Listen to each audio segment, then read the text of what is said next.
What's up, Crypto Crew, and welcome back. Or if this is your first time, I'm Captain Crypto Might, actively escaping the matrix, scoping out the crypto oceans. If you like your odds, get on the boat, stay up to date, thumbs up, and join the hunt. Into the boat! Crypto Crew, few days left, and things are about to change for Kaspa, and this will make an impact on the crypto ocean. Not financial advice, of course, just my conviction I share with conviction. And in today's vid, you will hear from one of the layer 2 projects, Kasplex, on what is really going on underneath the hood. Prove all things, hold fast that which is good. But before we continue the vid, Crypto Crew, make sure to keep your crypto investments safe. Practicing self-custody is key, especially amidst the continuation of this 2025 bull run. In our personal opinion, the Tangent Wallet is your best option. Plug and play, easy to use, and the most affordable cold storage. So if you wish to order your Tangent Wallet today, you can get 10% off using code Crypto Crew. Check out the link in the description box below. Thanks so much for your consideration and support in advance, and may the Lord Jesus Christ bless you all. Pump it up! Crypto Crew, the Crescendo hard fork Kaspa running on 10 blocks per second is not just an upgrade in speed and in efficiency, it also will allow new opportunities to be built on the Kaspa ecosystem. Kasplex Kaspador stopped by at the XXIM podcast sharing a couple of things with Ankit. Shout out to the XXIM podcast and the Kasplex team. There is a lack of understanding of Kaspa, Kasplex, Igra, KSPR bot, Sparkle, and everything that is building on top of Kaspa, right? So we shouldn't assume that everyone knows what Kasplex or who Kasplex is, because people are still mixing this together. They do believe that Kasplex is part of Kaspa, or it's an extension of Kaspa, which is obviously not true, right? Kasplex basically is, as you are saying, the very first protocol on Kaspa. Basically, Kasplex allowed everyone to deploy a token using the OP codes inscriptions. So it was the very first protocol to allow a user to mint a token, and to a certain extent, that's the proper L2 from the get-go, right? Because it obviously uses its own nodes, but leverages the Kaspa layer 1. Kasplex didn't build KRC 721. This is another misconception. So the NFTs part were developed by a different team. Kasplex had nothing to do with the NFTs. Good. Focus on Kasplex was KRC 20. We have 2,000 tokens minted, 100 million plus transaction. But what is very, very important, everything else that is built now, Kaspa.com, KSPR bot, and all other tools that surfaced post KRC 20, those are all leveraging the developments done by Kasplex.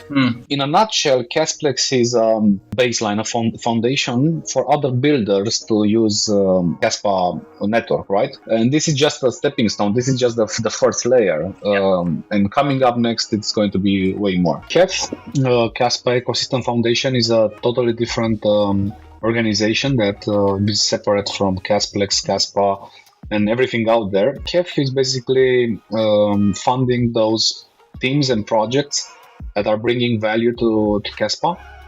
And as I was saying, Kasplex is a totally different team.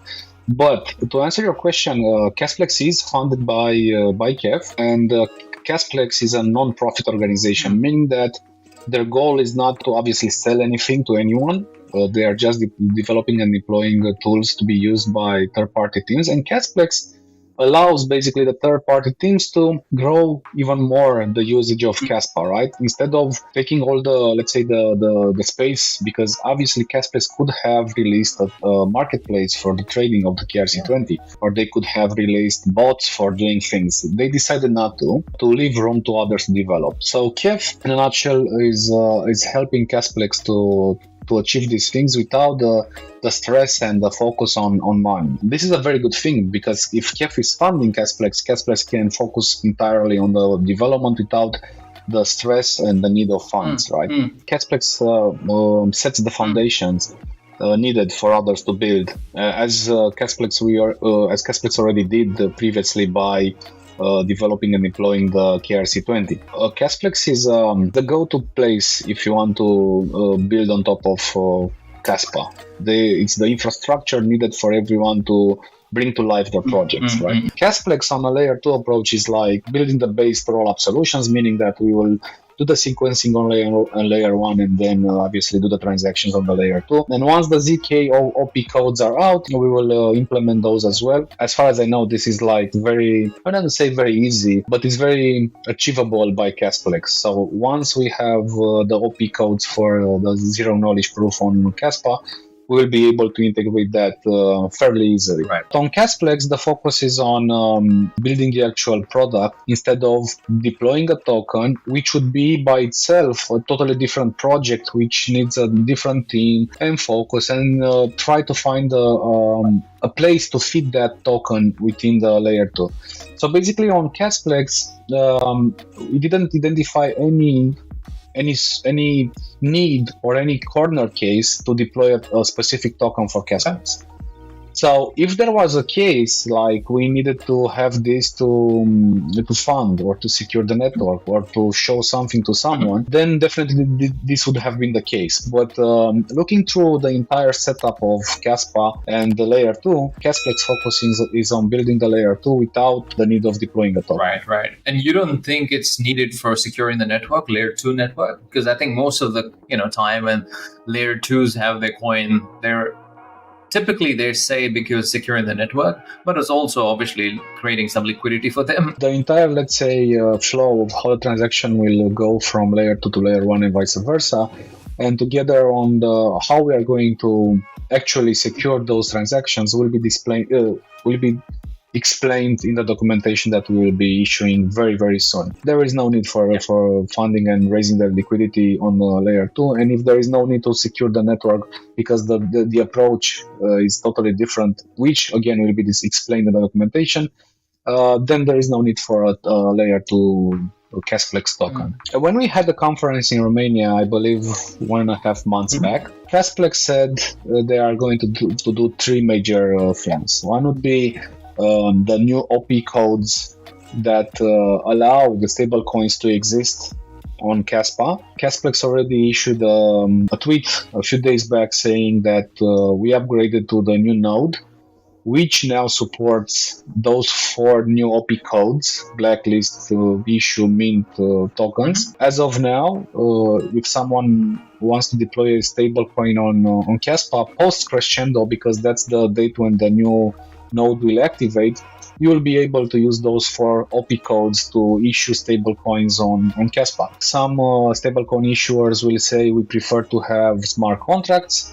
Others can say, no, we are good with those 4 OP codes. Those are sufficient for us to deploy a stable. So this was one major milestone, for the 4 new OP codes. The second major milestone is the lightweight indexer for people to run and use, so they can actually run their own node for Kasplex, and they are decentralized, right? Because you have the access to your own node and you can see what's happening there. Right. And the third major milestone is the actual layer 2 testnet and main. The lightweight indexer is coming up pretty fast, and the testnet, public testnet, is also coming up extremely fast. This means that, and whilst I cannot give proper due dates because in development things can change, the testnet together with the documentation is right around the corner, I would say. So what does these opcodes do, especially with these backed, like one-to-one backed stable coins? There was this tweet saying we've just released the 2.03 full node indexer update, which basically says that the node is being updated and adapted to the 10 bps synchronization performance, introduced fixed blocks execution, and then saying added 4 new OP codes: issue, chum, burn, and blacklist. These 4 OP codes allows be it Tether, be it Circle, be it whoever is issuing a stable coin to use these 4 OP codes to do the same on Kasplex.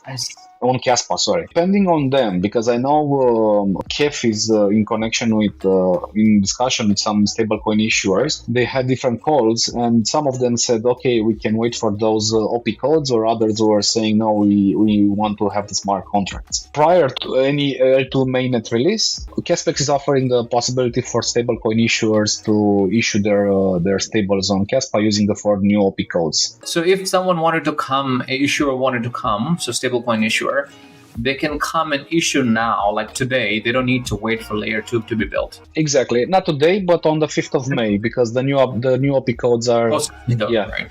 You heard that right, crypto crew. Stablecoins are coming to Kaspa faster than you think. But once Kaspa runs on 10 blocks per second, a lot will change. Prove all things, hold fast that which is good. Stick around. Fix your mind before you get to the grind. And with that said, let's continue to escape the matrix. Let's continue to be on the lookout for the next big thing here on the crypto ocean. Grow in grace, and let's make some crypto waves. Say aye.